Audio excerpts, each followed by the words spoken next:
எல்லாருக்கும் வணக்கம். இந்த வீடியோ பதிவு எதுக்குன்னா, ஒரு 2 முக்கியமான விஷயத்த உங்ககிட்ட தெளிவுபடுத்துறதுக்காக தான். ஒன்று இந்த திருச்சி கிழக்குன்னு போயிட்டு இருக்குல்ல, அதுக்காக. இன்னொன்று நான் ரீசெண்டாக அட்டன் பண்ண ப்ரெஸ் மீட்டில் ஒரு வார்த்தையை கான்ட்ரவர்சி ஆக்கிட்டாங்க. முதல்ல இந்த ப்ரெஸ் மீட்டை பற்றி பேசிடலாம். நான் ப்ரெஸ் மீட்டு கொடுத்துட்டு வந்துட்டேன். ஒரு விஷயத்த கான்ட்ரவர்சியாக மாற்றி அது தப்பாக 2-3 பேர் பேசுகிறேன்னொடனே நான் ட்வீட் போட்டுட்டேன். எழுத்துப்பூர்வமாக போட்டுட்டு, நான் ஏங்க மக்களை போய் அப்படி பேச போகிறேன், நான் ஏன் மக்களை போய் அப்படின்னு நினைக்க போகிறேன், தெருநாயிலிருந்து வீடு வரைக்கும் புரிதலை பற்றி பேசணும்னு நினச்சேன். நான் பாட்டு ட்வீட் போட்டு எழுத்துப்பூர்வமாக போட்டுட்டு நான் ஷூட்டிங் போயிட்டேன். ஷூட்டிங் பண்ணிகிட்டே இருக்கோம். 2 நாளுக்கு அப்புறம் பார்த்தீங்கன்னா ஃப்ரெண்ட்ஸ் எல்லாம் ஃபோனு, நண்பா நீ இதுக்கு ஒரு வீடியோ போட்டால் நல்லாயிருக்கும், எல்லாம் தப்பாக புரிஞ்சிட்ருக்காங்க, ஒரு சிலர் இதை அட்வான்டேஜாக எடுத்துக்கின்னு உன்னை பற்றி தப்பாக பேசிகிட்டு இருக்காங்க அப்படின்னா, இப்போ அதான் ஒரு தடவை ட்வீட் போட்டுட்டான்ல, விட்டு நம்ம அதுக்கு போய் சும்மா பேசிகிட்டு இருக்கக்கூடாது.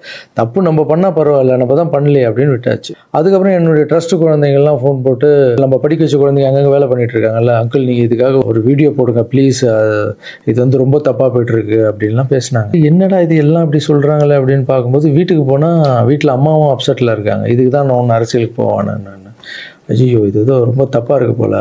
ஃப்ரெண்ட்ஸுங்கிட்ட எல்லாம் கேட்டு பார்த்தா, நம்ம சொன்ன எண்ணங்கள் வேறு, இவங்க தப்பாக பேசிகிட்டு இருக்காங்க, அதுவும் ரொம்ப தப்பாக இருக்குது அப்படின்னும் போது, எனக்கு ரொம்ப க்ளோஸான ஒரு பையன் ஒருத்தர் இருக்கார் என்னுடைய ட்ரஸ்ட்டில். அவர் பேர் ராஜகோபால். அவர் ஒரே ஃபோனில், அங்கிள் நீங்கள் இதுக்கு ஒரு ட்வீட் போட்டு ஆகணும், நீங்கள் அந்த ராஜகோபால் யாருன்னு நான் உங்களுக்கு இன்ட்ரடியூஸ் பண்ண போகிறேன். இது வரைக்கும் நான் பசங்களை டான்ஸ் ஆட வைக்கிறாருன்னு மேலோட்டமாக பார்த்துருக்கீங்க, பசங்களை படிக்க வச்சுருக்காங்கன்னு மேலோட்டமாக பார்த்துருக்கீங்க. அவங்க ஹாப்பியாக இருக்காங்க, இவங்க டான்ஸ் ஆடுறாங்க, இவங்களை படிக்க வைக்கிறாங்க, மாஸ்டர் பர்த்டே கேக் வெட்டுறாரு, இது மட்டும் தானே பார்த்துருக்கீங்க. ஒவ்வொரு வாழ்க்கையிலும் எவ்வளோ கஷ்டம் இருக்குது, அவங்கள நான் எவ்வளோ கஷ்டப்பட்டு வளர்த்தேன் அப்படின்றதெல்லாம் அப்போல்லாம் ரீல்லாம் இல்லை. இப்போ சொல்கிறேன், ஒரே ஒரு பையனுடைய அவர் எப்படி சேர்ந்தார், அவருடைய கஷ்டம் என்ன, நான் எவ்வளோ கஷ்டப்பட்டேன், அவர் இப்போ எந்த நிலைமையில் இருக்கார், எந்த நிலைமையில் இருந்தாலும் நான் அவர் எப்படி விடாமல் இருக்கேன்றதை அந்த பையனை இன்ட்ரடியூஸ் பண்ணுறவாங்க. இவர் பேர் தான் ராஜகோபால். இந்த வீடியோவில் பேசியே அவனுன்ற முடிவில் வந்திருக்காரு. இவர் நிறைய ஆசைப்பட மாட்டார், ஏதாவது ஆசைப்பட்டு கேட்டால் செஞ்சிடணும், எல்லாம் கொஞ்சம் கோவம் வர அவருக்கு. இவர் யாருன்னு முதல்ல நான் சொல்கிறேன். இவர் சேர்ந்தது 20 வருஷத்துக்கு முன்னாடி என்கிட்ட சேர்ந்தார்.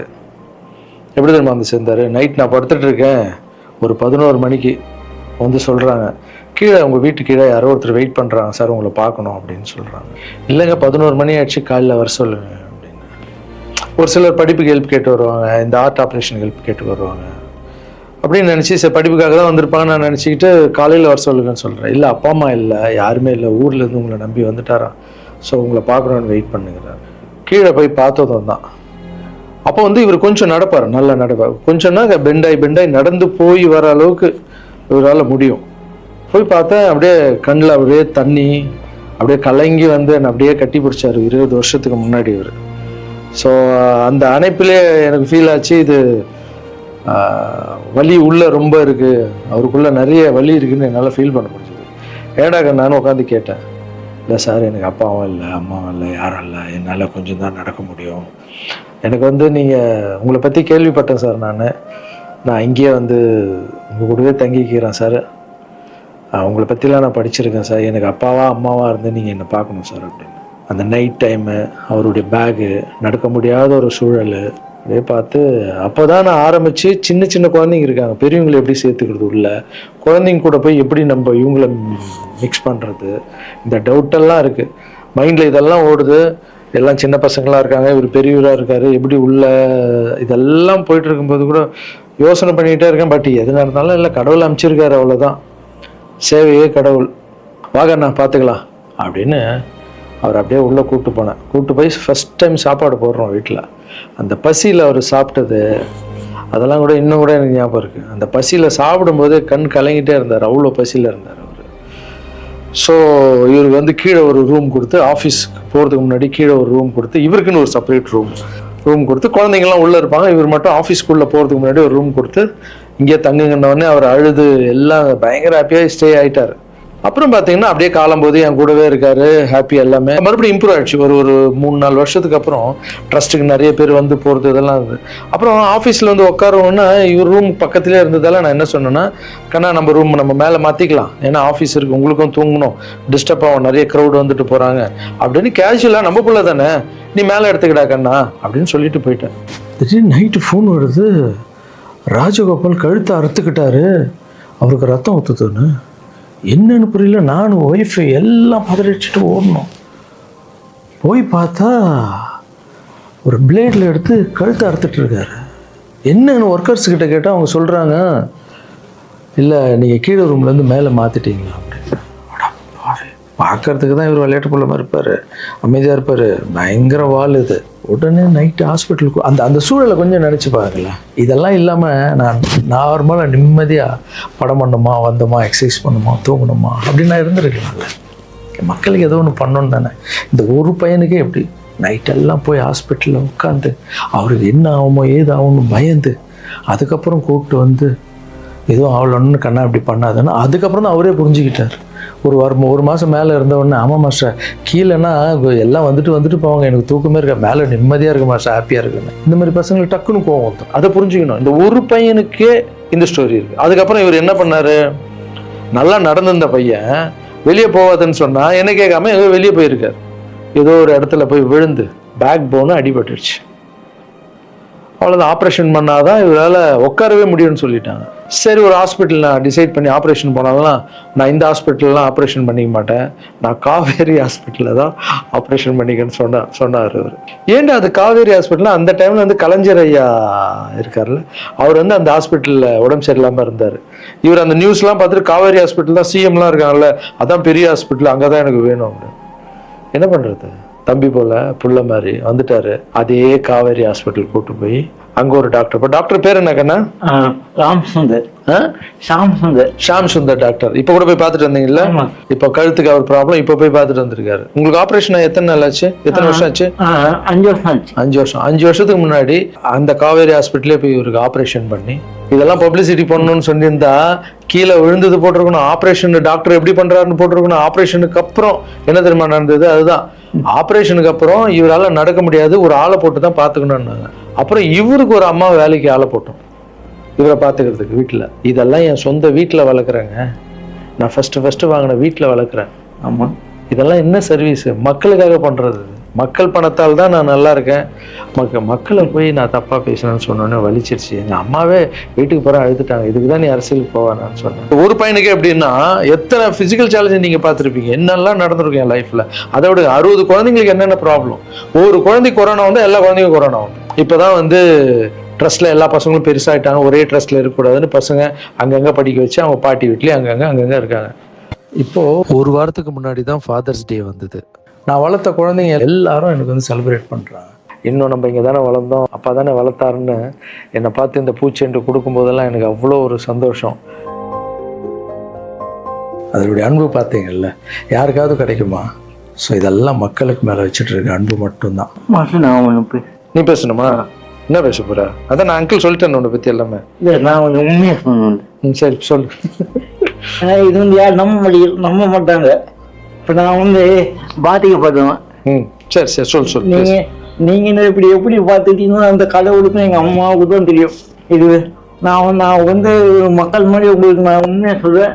நான் கும்பிட அனைத்து கடவுள் மேலானே என்னை பெற்ற அம்மா மேலானே சொல்லுவேன். இந்த பின்னாடி நிற்காங்கல்ல, இவர் எங்கள் சார் மட்டும் இல்லை, எனக்கு அம்மா அப்பா எல்லாமே இவர் தான். எங்கள் அப்பா பெரிய கோடீஸ்வரர் அப்படின்னு என்னை வந்து நான் இப்படி வாழ்ந்துட்டேன் அப்படின்னு எங்கள் அம்மா என்னையும் அனாதையே விட்டுட்டாரு. எங்கள் அம்மா என்னை விட்டு போனதுக்கப்புறம் இந்த உலகத்தில் எப்படி வாழ போகிறோம் அப்படின்னு ரொம்ப தயக்கமாக இருக்கு. இது நீ ஃபீல் பண்ணக்கூடாதுன்னு நான் பேசினேன். இங்கெல்லாம் அதெல்லாம் இருக்கக்கூடாது, புரியுதா? இல்லை டே ஆமா, இதெல்லாம் அழக்கூடாது. நீ ஸ்டாப் பண்ணி பேச வேணாம், நீ பேச வேணாம். இல்லை, நான் பேசினா உனக்கு அடைக்கண்டா, தொண்டை அடிச்சுன்னா பிரச்சனை. என் உயிரை போனாலும் பரவாயில்ல, என்னை என் உயிருக்கு கொடுத்து நீங்க இப்போ எங்கள் அம்மா என்னை எப்படி 10 மாதம் சுமந்து பெற்றாங்களோ அது மாதிரி இப்போ நான் உயிரோட உங்க முன்னாடி இருக்கேன்னா இந்த இவர் கொடுத்த தைரியமும் இவர் கொடுத்த 10 லட்ச ரூபா செலவு பண்ணி தான் நான் இப்போ உட்காந்துருக்கேன். இன்னொரு தகுதிக்கு அவ்வளோ கூடிய ஹாஸ்பிட்டலில் நான் போய் ஆப்ரேஷன் பண்ணது கனவுக்குள்ள நினைக்க முடியாது. ஒருத்தங்க ஹாஸ்பிட்டலில் போய் சேர்க்கும் போது அவங்க சொந்த பந்தம் எல்லாரும் வந்து பார்ப்பாங்க, ஆனால் என்னையாலும் வந்து பார்க்கறதுக்கு ஆள் கிடையாது. ஆனால் என் மாசு அந்த ஒரு கோலை கூட தெரியாம டெய்லி வந்து பார்ப்பாரு. போதும் உங்க பேர் ஆல்ரெடி கழுத்து வலியில இருக்க, ரொம்ப பேச எமோஷனல்லாம் டிஸ்டர்ப் ஆகும். உங்களை கிட்ட போய் சொல்றது இந்த உலகத்துக்கு நான் வந்து நீங்க எப்படி சொல்லி நான் போனா கூட பரவாயில்ல. ஏன்னா உங்களை எல்லாரையும் இந்த தப்பா பேசுறேன், எனக்கு ரொம்ப கஷ்டமா இருக்கு. சரி அதெல்லாம் புரிஞ்சுப்பாங்க கண்ணா, அதெல்லாம் மக்கள் தப்பா பேசல, தப்பா பேசுற மாதிரி பண்றாங்க. நான் சொந்த வீட்டை கூட எங்களுக்காக கொடுத்துட்டு ஒரு வாழை வீட்டுல போயிருந்தாரு. இந்த காலத்துல அப்படி யாருங்க செய்வா? இந்த ஒரு பையனுடைய வாழ்க்கையில எவ்வளோ கஷ்டங்க, எத்தனை குழந்தைங்க வளர்த்துருப்பேன், எவ்வளோ கஷ்டத்தை பார்த்துருப்பேன். எனக்கு ஒன்று பண்ணுங்க, எங்கள் அண்ணன் தப்பாக பேசியிருக்க மாட்டார், யார் என்ன தான் சொன்னாலும் அவர் இதை பண்ணியிருக்க மாட்டார்ன்ற சப்போர்ட் மட்டும் எனக்கு போதும். ஏன்னா எங்கள் அம்மாண்ட இவ்வளோ கெஞ்சி எத்தனை வருஷத்துக்கு அப்புறம் அம்மா ப்ளீஸ்மான்னு சொல்லி விஜய் சார் வந்ததால் ஒரு நம்பிக்கை வந்து அம்மா போன்னு சொன்னாங்க. இப்போது இந்த விஷயம் எப்போ ஸ்டார்ட் ஆச்சோ இந்த கான்ட்ரவர்சி, அப்போத்துலேருந்து அம்மா மறுபடியும் பார்த்தியா நான் இதான் சொன்னார். சரி, ஏன்னா அம்மாவுக்கு 70 வயசு ஆகிடுச்சு, பாவம் அவங்க சொல்லி புரிய வைக்க முடியாது. அம்மா ஒரு சிலர் தான் வீடியோ போடுறான், பொதுமக்களுக்கு ஒன்றுமே இல்லை நம்ப மாட்டாங்கன்னு சொன்னால் கூட அவங்களுக்கு ஒரு மாதிரி இருக்கும், வயசானவங்க இல்லை, அவங்க போய் எதுவும் பேச முடியாது. ஏன்னா நிறைய பேர் நான் பார்க்குறேன், இன்னும் எல்லாத்துக்கும் அம்மா அம்மா அம்மா அம்மான்னு. அம்மா தானே சார் எனக்கு, என்னுடைய ஃபஸ்ட்டு ரசிகை எங்கள் அம்மா, ஃபஸ்ட்டு குரு, ஃபஸ்ட்டு டீச்சரு, அதுக்கப்புறம் என்னுடைய தெய்வம், என்னுடைய பெஸ்ட்டு ஃப்ரெண்டு, எல்லாமே என் வாழ்க்கையில் தாய் தாங்க. தாய் இல்லைன்னா நான் இல்லவே இல்லைங்க, நான் மட்டும் இல்லைங்க, இந்த உலகத்தில் யாருமே இல்லை. என் தாயுடைய ஆசீர்வாதம்லாம் நான் வந்தே இருக்க முடியாது. நான் பேசினா தாயின்னு வரும், அது வரலன்னா தான் தப்பு. நீங்கள் என்ன எல்லாத்துக்கும் தாய் தாய் தாய், நான் அப்படி தான். அப்புறம் இன்னொரு வார்த்தை கூட கேட்குறீங்க, ஏன் வர்றதுன்னா வர வேண்டியதானே, ஏன் மக்கள்கிட்ட போய் கேட்கணும்? மக்கள் திருப்பி மகிழ்ச்சியும் திருப்பின்ட்டு இருக்குல்ல. மற்றவங்களாம் கேட்க மாட்டாங்க, வந்துடுவாங்க. நான் மற்றவங்க கேட்க மாட்டாங்க, நான் கேட்பேன். என் சொந்தத்தை எல்லாரையும் கேட்குறேன், அதுமாரி மக்கள்கிட்ட ஒரு வார்த்தை கேட்டால் என்ன தப்பு? ஏன்னா அவங்க தான் என்னை வாழ வச்சாங்க, அவங்க தான். ஒரு வேளை வந்து எல்லாரும் சொன்னால் நீ அரசியலுக்கு வராத, ட்ரஸ்ட் விஷயமே போதும்னு ஒரு வேளை அவங்க நினச்சிருந்தா கேட்குறதுல என்ன தப்பு? அவங்களுக்கு மரியாதை கொடுக்குறதுல என்ன தப்பு? இனிமேல் நான் கேட்டு தான் பண்ணுவேன். 4 பேருக்கு சாப்பாடு போட்டால் அரசியலுக்கு வந்துடலாமா? மாற்றுத்திறனாளிக்கு 2 பேருக்கு டான்ஸ் சொல்லி கொடுத்துட்டா அரசியலுக்கு வந்துடலாமா அப்படின்னு கேட்குறீங்க. நான் 4 பேருக்கு சாப்பாடெல்லாம் போடலாங்க. பார்த்தீங்கல்ல, ஒருத்தருடைய லைஃபையே வளர்த்து எடுக்கிறாங்க, ரொம்ப கஷ்டம். எல்லாரும் அரசியலுக்கு நான் வந்த அப்புறம் இதை பண்ணுறேன் அதை பண்ணுறேன்னு சொல்லுவாங்க, ஆனால் நான் பண்ணிட்டு வரேன்னு சொல்கிறேன், இன்னும் வரேன்னு கூட சொல்லல. அதுக்குள்ளே அப்படி பேசாதீங்க. 4 பேருக்கு சாப்பாடு போட்டு அரசியலுக்கு வந்துடுறேன். நான் என்னுடைய கஷ்டம் ரொம்ப பெரிய கஷ்டங்க, ரொம்ப வலி இருக்குது எனக்குள்ள, நான் நிஜமாக உழைச்சிருக்கேன். இதெல்லாம் கேட்கும்போது மனசுக்கு ரொம்ப கஷ்டமாக இருக்குது. முன்னாடி ஏதோ பேசிட்டீங்க, இந்த வீடியோ பார்த்தீங்களா, இப்போவாது என் கஷ்டம் புரிஞ்சிருக்கும். இனிமேல் அப்படி யாரும் தப்பாக பேசாதீங்க. இந்த திருச்சி கிழக்கு தொகுதி, ஸோ நிறைய பேர் இடத்துல பார்த்தீங்கன்னா திருச்சி தொகுதியில் லாரன்ஸ் மாஸ்டர் நிற்கிறாரு. நிறைய பேர் அண்ணா நீங்கள் வாங்கண்ணா, நீங்கள் வந்தால் நாங்கள் ஓட் போடுறோண்ணா, வெல்கம்ண்ணா, இதெல்லாம் சொல்கிறீங்க. நான் ஷூட்டிங் போகிற இடத்துல நான் ஏதாவது ஆஃபீஸ் போனால் கூட வாங்க எம்எல்ஏ சார் திருச்சி தொகுதியில் நிற்கிறீங்களா, எல்லாரும் சந்தோஷமாக கூப்பிட்டீங்க, அன்பாக கூப்பிட்டீங்க, உங்கள் அன்புக்கு எல்லாருக்கும் நன்றி. பட் அது எது தர்மம்னு ஒன்று இருக்குல்ல, என் மனசில் இருக்குதான் நான் இன்றைக்கி சொல்லிடுறேன். நான் திருச்சி தொகுதியில் நான் வந்து நிற்கணுமா, இல்லை விஜய் சார் எப்போது ஹீரோ ஆனாரோ அப்போத்துலேருந்து ஒருத்தர் போஸ்ட் ஓட்டியிருப்பார்ல, அதுக்கப்புறம் அவர் அரசியல் ஸ்டார்ட் பண்ண அப்புறம் அந்த அரசியலுக்காக உழைச்சிருப்பாங்கல்ல, அவர் ஆரம்ப ஸ்டேஜ்லேருந்து வந்தவங்களாம் இருப்பாங்க, அவங்க வரணுமா நான் வரணுமா? விஜய் சார் வீட்டில் இன்னும் எத்தனை பேர் திருச்சிக்காக வெயிட் பண்ணிகிட்டு இருக்காங்களோ நம்மளுக்கு என்ன தெரியும்? அது விஜய் சார் டிசைட் பண்ணணும். விஜய் சார் யார் நிற்க வைக்கிறாங்களோ யார் வேணாலும் ஜெயிப்பாங்க. ஏன்னா விஜய் சார் முகத்துக்கு தானே ஓட்டு விடுது. ஸோ அந்த இடத்துல போய் நான் போய் நிற்கிறதுன்றது அது தர்மமே இல்லைல்ல. யாரோ ஒருத்தர் விதை போடுவாங்க, அங்கே செடி முளைக்கும், அதுக்கு வேலி கட்டுவாங்க, அதை பாதுகாப்பாங்க, ஒரு மரம் ஒன்று வரும், அந்த மரத்தில் ஒரு பழம் வரும், அந்த பழத்தை நான் எடுத்து சாப்பிட்ணுமா விதை போட்டவங்க சாப்பிட்ணுமா? ஒரு வேளை நம்ம போய் சேரணுன்னா எப்படி நம்ம சேரணும்? ஃபஸ்ட்டு உறுப்பினராக போய் சேரணும். உறுப்பினராக சேர்ந்து அந்த கட்சிக்காக 3 வருஷம் உழைக்கணும், 4 வருஷம் உழைக்கணும். கட்சியுடைய எல்லா நல்ல திட்டங்களையும் எத்தனை போய் வெளியே சொல்லணும். கடமையை செய் பலனை எதிர்பார்க்காதன்றது தான் என்னுடைய கோட்டை.